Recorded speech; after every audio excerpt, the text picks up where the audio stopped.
Now, let's move to rational function. So, yung i-discuss natin ngayon is a rational function. So, given a rational function, f of x is equal to x minus 2 over x minus 3. So, dito hahanapin natin yung horizontal asymptote niya. Okay? Hahanapin din natin yung vertical asymptote or yung restricted value natin as well as the domain. Okay, and in this given, ang unang hahanapin natin is yung vertical asymptote. Okay, para mahanap yung vertical asymptote natin, lagi nating tatandaan is kailangan nating kunin yung denominator and then we need to equate it into 0. Ang denominator natin is x minus 3, equate daw natin into 0, and then find the value of x lang tayo. Okay, so x is equal to negative, move natin on the other side, that will become positive. So, ibig sabihin, x is equal to positive 3. Ito na yung restricted value natin or yung tinatawag natin na vertical asymptote. Okay, now kapag may vertical asymptote ka na, madali na lang sa yung hanapin or ibigay yung value ng domain natin. Okay, ano ba yung domain? Yung domain, ibig sabihin nun, kung alam mo na yung restricted value mo, yung iniiwasan mong value ni x, ibig sabihin, pwede natin gamitin lahat ng real number maliban lang sa positive 3. So, papaano natin isusulat yon? So, we can write that one as x such that x is an element of real number except x is not equal to positive 3. Okay, at ganyan class yung magiging domain natin. Now, move naman tayo sa ating horizontal asymptote kasi kailangan din nating ibigay yung kanyang horizontal asymptote since naibigay mo naman yung vertical. So, move tayo sa horizontal asymptote. Now, sa horizontal asymptote class, horizontal asymptote. Kung nare-recall nyo, meron tayong tatlong condition doon. Ano yung tatlong condition?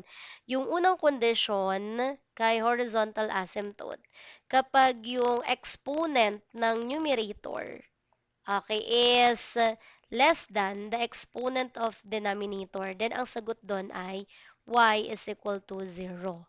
Okay, pangalawang kondisyon, kapag naman yung exponent ng numerator is greater than the exponent of denominator, then we don't have horizontal asymptote. None ang sagot natin.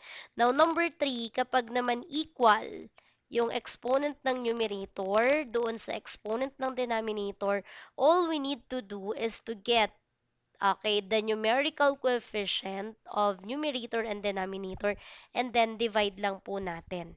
Okay? Yung exponent ng yung highest exponent sa numerator and then denominator, doon po natin kukunin yung numerical coefficient nila. Okay? And then our given, para mahanap natin yung horizontal asymptote, tignan muna natin, i-check natin yung kanilang exponent. Sa x, ang highest exponent ay 1. Dito sa baba, 1 din. Meaning to say, they are equal. So, magko-fall tayo on condition number 3. So, kukunin ko yung numerical coefficient nila. Yung numerical coefficient, ito yung number beside your variable. Alam naman natin na may 1 na imaginary dyan. So, i-divide lang natin. 1 sa taas, 1 sa baba. 1 divided by 1, therefore, y is equal to positive 1. And ito na yung magsisilbing horizontal asymptote po natin. Okay, ganun lang yung pagkuha class ng vertical, horizontal asymptote as well as the domain of the given function. Okay, so magbigay tayo ng other example. So here, on our example number 2, ayan, magla-line lang ako dito para may ano tayo, division.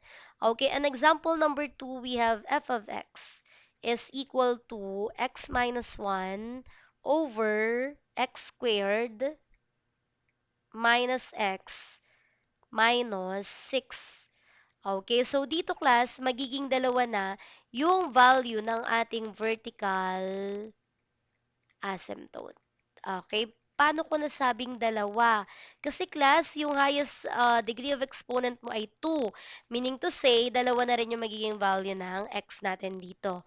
Okay? So, para makuha natin at ma-equate natin sa zero yung denominator, kailangan kunin muna natin yung factors niya. Dalawa yung exponent mo, therefore, dalawa rin yung magiging parenthesis natin. Okay? So, step number one, squared natin yung first term. X squared, ano ba yung variable na pag minultiply x squared ang sagot? So, x and x lang naman yan. Okay, now, ang last term natin is 6, negative. Iisip tayo ng factor na 6. Okay, na kapag sinimplify natin, magiging negative siya, yung kanyang sign, as well as yung middle term niya ay magiging negative 1. Okay, ano-ano ba yon? 'Di ba, ang 6, ang factors lang naman yan ay pwedeng 2 times 3 and then 6 times 1. O, hindi naman pwedeng 6 times 1. Kasi pag minus ko yan, 5 yung magiging sagot. So, dun ako sa 2 times 3. Bakit? 3 minus 2 is 1. Eh, 1 nga yung magiging middle term natin. So, ibig sabihin yung 2 times 3 yung gagamitin natin. So, 3 dito, then dito naman ay 2. Ang titignan na lang natin is, ano ba yung magiging sign nila? Since yung sign dito sa middle term mo ay negative, meaning to say, yung highest integer, siya yung negative. Yung isa, syempre, siya na yung positive. Okay, so 3, siya yung negative, and then yung 2 natin, siya na yung magiging positive natin. Okay, so magiging dalawa na po yung magiging vertical asymptote natin. So here, we have the first values, x minus 3 is equal to 0, x is equal to 3, that is the first given values po natin. Yung pangalawang values, we have x plus 2 is equal to 0, so x is equal to negative 2, ito na po yung magiging second values natin. Okay, ibig sabihin, yung domain natin is lahat ng real number maliban kay positive 3 and negative 2. So, papaano natin isusulat yung domain natin? Okay, we can write our domain as x such that x is an element of a real number except x is not equal to positive 3 and negative 2. Ayun na yung magiging value ng domain natin. And for the horizontal asymptote, titignan lang natin yung tatlong asymptote. Titignan lang po natin yung tatlong condition natin. Okay, so ano yung exponent ng numerator? Highest, 1. Sa denominator, 2. So, less than yung numerator kesa sa denominator. And that falls under condition number 1. Therefore, the horizontal asymptote is y is equal to 0. Okay, at nabigay na natin yung tatlong properties na hinahanap kay rational function. Okay, so that's it for rational function class.